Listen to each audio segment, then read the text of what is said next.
బసవరాజు కనిష్క ఇద్దరు చెస్ ఆడుతూ ఉండగా కనిష్క బసవరాజుకి చెక్ పెడుతుంది. చెక్ అని కనిష్క అనగానే, రాజుకి చెక్ పెట్టావా లేదంటే ఈ బసవరాజుకి చెక్ పెట్టావా అని బసవరాజు కనిష్కని అంటూ ఉండగా అప్పుడే తులసి వచ్చి కనిష్కకి చెక్ పెడుతుంది.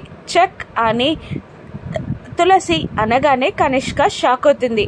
అప్పుడు ఖుషి పాప అమ్మ కనిష్క ఆంటీకి చెక్ పెట్టింది అని అరవడంతో కోపంగా పైకి లేచి ఆ చెస్ బోర్డ్ అంతా కింద పడేలా విసిరి కొడుతుంది కనిష్క. నిన్ను అని అంటూ ఖుషి పాప పైన చెయ్యెత్తుతుంది కనిష్క. దాంతో తులసి ఖుషి పైన చెయ్యి పడకుండా కనిష్క చేయిని గట్టిగా పట్టేసుకుంటుంది. తులసి కనిష్కని కోపంగా చూస్తూ ఉంటుంది. ఇప్పుడు ఇంట్లో గొడవ జరుగుతుందా? బసవరాజు ఎవరి వైపు నిలుస్తాడో రాను ఎపిసోడ్స్లో చూద్దాం. Thank you for watching.